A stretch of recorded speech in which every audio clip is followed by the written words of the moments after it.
सोचो एक ऐसी बिल्डिंग जहां सूरज डूबने से पहले ही हर शख्स अपना दरवाजा अंदर से लॉक कर देता है। रात में किसी का कमरे से बाहर निकलना मना है।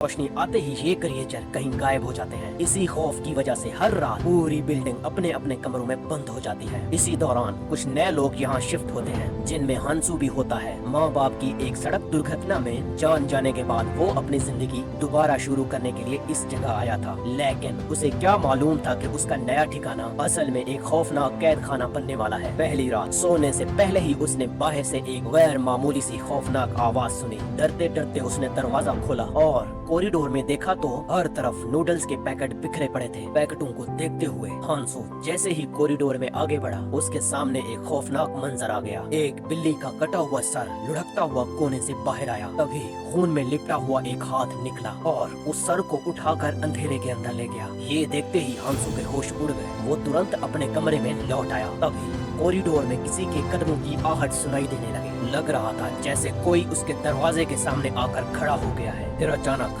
डोरबेल बजने लगी। बाहर से एक डरी हुई लड़की की आवाज आई, क्या कोई अंदर है? मेरी मदद करो। उसकी चीख सुनकर हांसू धीरे धीरे दरवाजे के पास पहुंच गया। कैमरे से देखने पर उसे एक लड़की नजर आई जो रो रही थी। वो कह रही थी कि कोई अजीब सी चीज मेरा पीछा कर रही है। इसी वजह से वो हांसू से दरवाजा खुलवाने में रिक्वेस्ट कर रही थी। हांसू ने पहले उसे चुप रहने को कहा, फिर पुलिस को कॉल करने की कोशिश की, लेकिन फोन में जरा भी नेटवर्क नहीं था। अब उसके पास दरवाजा खोलने के सिवा कोई ऑप्शन नहीं था। मगर जैसे ही उसने हैंडल पकड़ने के लिए हाथ बढ़ाया, उसे अचानक एक बात याद आ गई। हांसू ने लड़की से कहा कि पहले अपने दोनों हाथ दिखाए। लड़की से हाथ दिखाने को कहते ही हांसू ने देखा कि उसका चेहरा बदल चुका था। वो चीखने लगी और फिर उसकी नाक से खून निकलने लगा और वो पागलों की तरह हांसू के दरवाजे पर वार करने लगी। उसका हमला इतना जोरदार था कि अब दरवाजा टूट कर रहेगा। मगर तभी ऊपर से तेज गाने की आवाज आई। आवाज सुनते ही वो अजीब लड़की तुरंत उसकी तरफ चली गई। मौका मिलते ही हांसू ने झाड़ू उठा लिया और कमरे से बाहर आ गया। कॉरिडोर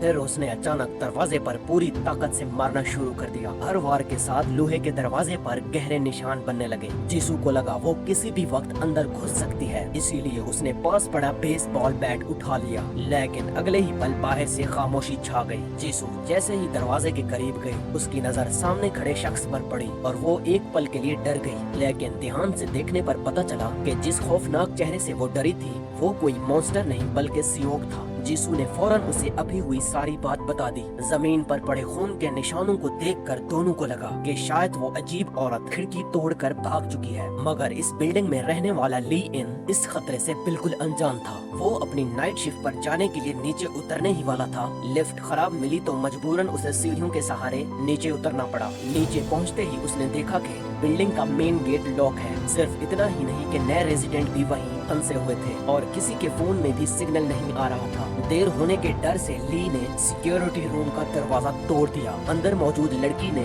लैंडलाइन उठाकर 119 पर कॉल मिलाया, लेकिन वो भी बेकार था। अभी एक बुजुर्ग ने कंट्रोल पैनल के बटन दबाना शुरू किए और उसे शटर खोलने वाला स्विच मिल गया। शटर धीरे धीरे ऊपर उठने लगा। तभी गेट में कुत्ता लिए एक महिला की नजर बाहर पड़ी। गेट के बिल्कुल सामने 6 फुट ऊंचा एक भयानक साया खामोशी से खड़ा था। इसी दौरान ली भी कंट्रोल रूम से वापस आ रहा था कि उसकी नजर भी उस भयानक साए पर जा पड़ी। उसे देखते ही उसने चीखकर सबको वार्न किया, मगर तब तक काफी देर हो चुकी थी। अगले ही पल वो दरिंदा शीशा चकनाचूर करता हुआ सीधा बिल्डिंग के अंदर आ गया। उसने अपनी बड़ी लंबी चिपचिपी जीभ लिपटाकर एक आदमी को हवा में खींच लिया और तुरंत उसका खून पीना शुरू कर दिया। जमीन पर गिरते ही उस आदमी के जिस्म में सिर्फ हड्डियां बच गई थी। मॉन्स्टर अब दूसरे लोगों की तरफ बढ़ने वाला था कि ली ने फौरन फायर एक्टिवेशन उठाया और उस पर लगातार स्प्रे करना शुरू कर दिया। स्प्रे पड़ते ही वो खौफनाक जानवर कुछ कदम पीछे हट गया। मौका देकर ली ने चिल्लाते हुए कहा कि शटर जल्दी बंद करो।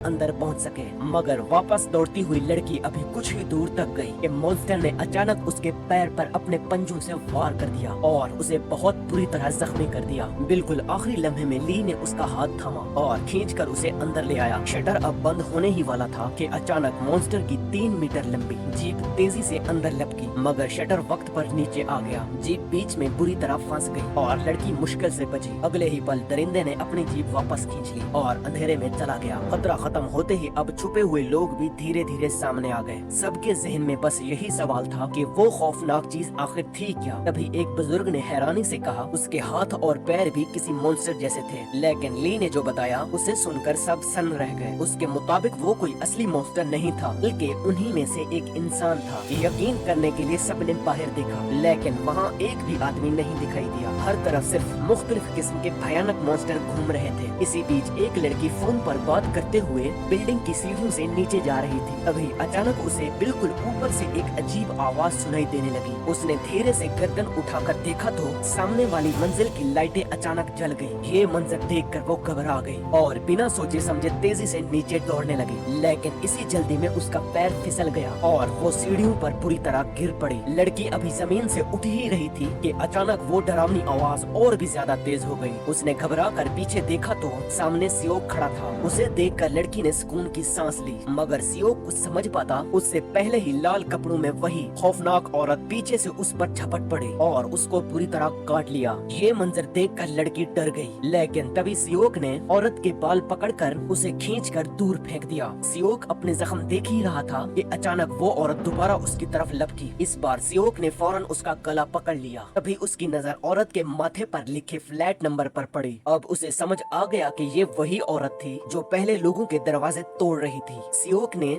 देर किए बिना उसके सर पर जोर से मुक्का मारा।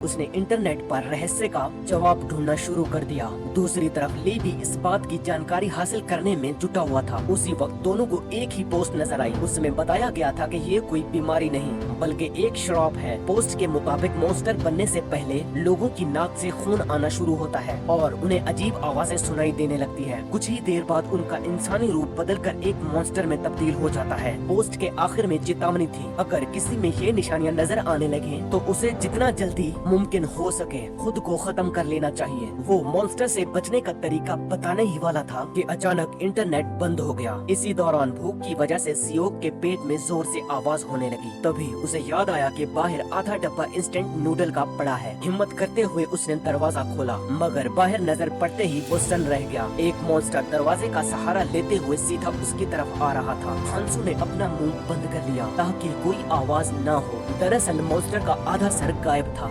लेकिन उसकी सुनने की सलाहियत बेहद तेज थी। हल्की सी आवाज भी उसे अपने शिकार की जगह तक पहुंचा सकती थी। इसीलिए हांसू ने अपनी हिफाजत के लिए पास रखी झाड़ू उठानी शुरू कर दी, लेकिन तभी अचानक आवाज मॉन्स्टर के कानों तक पहुंच गई। मॉन्स्टर फौरन हांसू की तरफ पलटा, मगर वो उस पर झपटता उससे पहले ही ली की वॉकी टॉकी अचानक बज उठी। आवाज सुनते ही मॉन्स्टर ने अपना रुख बदला और दूसरी तरफ लपका, जिसकी वजह से हांसू बच गया। अब हांसू बिल्कुल खामोश रहने की कोशिश कर रहा था, क्योंकि हल्की सी आवाज भी उसकी जान ले सकती थी। मॉन्स्टर धीरे धीरे उसके करीब आया। हांसू हिले बिना वहीं पड़ा रहा और कुछ ही देर बाद मॉन्स्टर उसके कमरे से बाहर चला गया। वो अभी सुकून महसूस कर ही रहा था कि नीचे से अचानक शोर सुनाई दिया। खिड़की से देखने पर उसने देखा कि एक आदमी खाने का सामान लेने के लिए बिल्डिंग से नीचे जा रहा था। उतरने से पहले ही उसने अपनी बेटी से कहा, मैं जल्दी खाना लेकर लौटूंगा, अब तक अपने छोटे भाई का ख्याल रखना। मगर बात खत्म होने से पहले ही एक बड़ी आंख वाला मॉन्स्टर उसके बिल्कुल सामने आ खड़ा हुआ। आदमी डर गया और घबराहट में सीधा 12th फ्लोर से नीचे जा गिरा। ये देख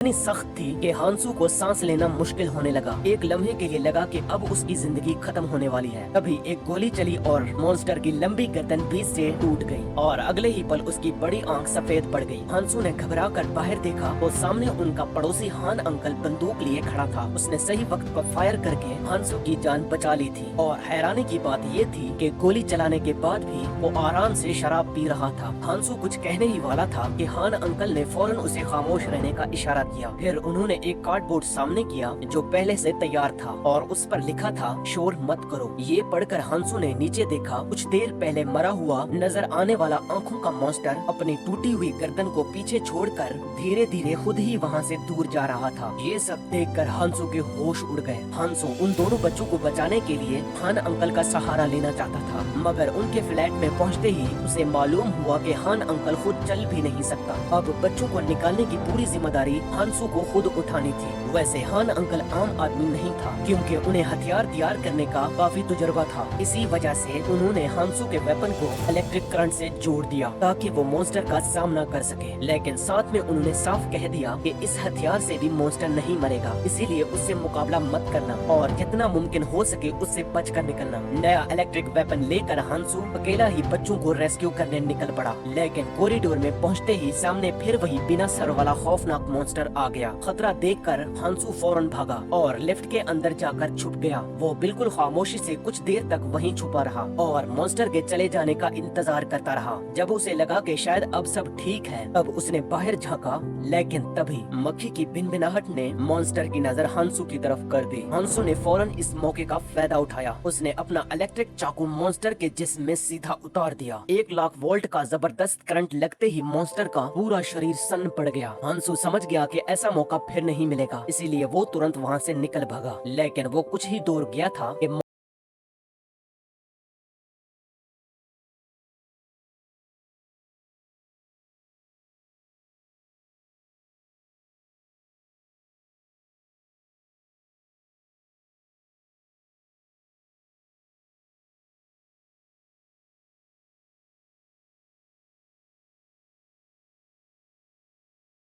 चाकू उसके जिस्म में घुसा दिया। इस बार करंट का झटका इतना भयंकर था कि मॉन्स्टर कुछ ही लम्हों में जमीन पर गिरकर ढेर हो गया। मॉन्स्टर को हराकर हांसू आखिरकार उन 2 बच्चों के बीच पहुंच गया। उसने सबसे पहले दोनों को तसल्ली दी और फिर उन्हें अपने साथ महफूज जगह ले जाने लगा। लेकिन जैसे ही तीनों कमरे से बाहर आए, अचानक हांसू के अंदर भी छुपा मॉन्स्टर वायरस जाग उठा। उसकी नाक से खून बहने लगा। तब हमें मालूम हुआ कि मॉन्स्टर से लड़ते वक्त वो भी इस खतरनाक इन्फेक्शन का शिकार हो चुका था। मतलब हांसू भी अब किसी भी पल मॉन्स्टर बन सकता था। धीरे धीरे उसका जिस्म कमजोर पड़ने लगा और कंट्रोल खत्म होता जा रहा था। ऐसा लग रहा था कि अब वो पूरी तरह दरिंदे में बदल जाएगा। मगर तभी दरवाजा जोर से टकराया और हांसू जमीन पर गिर गया। अगले ही पल उसके सामने एक बड़ा मॉन्स्टर आ खड़ा हुआ, जिसके चेहरे पर खौफनाक मुस्कान थी। उसने पूरी ताकत से दीवार तोड़ दी। अंदर घुसते ही उसकी नजर दोनों बच्चों पर गई। जैसे ही उसने बच्चों की तरफ हाथ बढ़ाया, हांसू ने फौरन उसका पैर पकड़ लिया और दोनों छोटे बहन भाइयों को जल्दी से निकलने के लिए कहा। लेकिन बच्चों को भागते देख मॉन्स्टर के चेहरे पर दोबारा वही डरावनी हंसी आ गई। उसने अगले ही पल हांसू को जोर की लात मारी और गुस्से से उस पर लगातार मुक्के बरसाने लगा। मॉन्स्टर हांसू को जिंदा नहीं छोड़ना चाहता था। तभी अचानक हांसू के दोनों दोस्त वहाँ पहुँच गए। संग वोक ने आते ही तलवार निकाली और मॉन्स्टर पर ताबड़तोड़ हमला कर दिया, जिससे वो कुछ ही देर में जमीन पर गिर गया। इसी बीच जीसू ने मौका मिलते ही मलबे के नीचे फंसे हांसू को खींचकर बाहर निकाल दिया। फिर दोनों ने उसे उठाया और एक महफूज कमरे में ले गए। धीरे धीरे हांसू की काली पड़ चुकी आंखें नॉर्मल होने लगी। अब किसी को समझ नहीं आ रहा था कि हांसू वाकई मॉन्स्टर बन गया था या अब तक इंसान ही था। दोनों भाई बहन भागते हुए कॉरिडोर तक पहुंच गए, मगर सामने वही आधा मॉन्स्टर देखकर उनके कदम रुक गए। उसे देखते ही छोटा भाई डर के मारे अपनी पैंट में पेशाब कर बैठा। अभी बहन को हांसू की कही हुई बात याद आ गई। उसने बताया था कि कॉरिडोर में एक अंधा मॉन्स्टर घूमता रहता है जो देख तो नहीं सकता मगर आवाज सुनकर फौरन हमला कर देता है। ये बात याद आते ही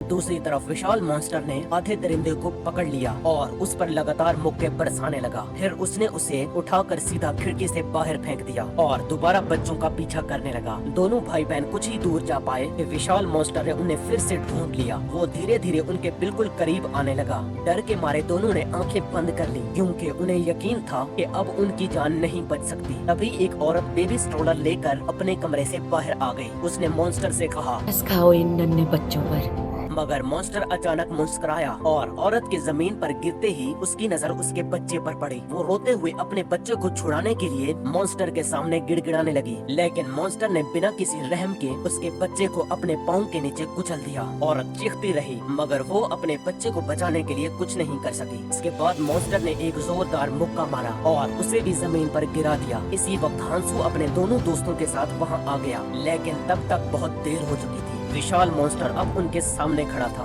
वो कुछ करता उससे पहले ही पीछे गिरी औरत मॉन्स्टर के टच में आते ही अचानक म्यूटेट होने लगी। अगले ही पल वो सीधा विशाल मॉन्स्टर पर झपट पड़ी। तब सबको समझ आ गया कि वो भी इन्फेक्टेड हो चुकी थी। उसकी आंखें पूरी तरह काली पड़ गई, लेकिन उसके अंदर की माँ अभी भी उन मासूम बच्चों को खुद बचाने के लिए लड़ रही थी।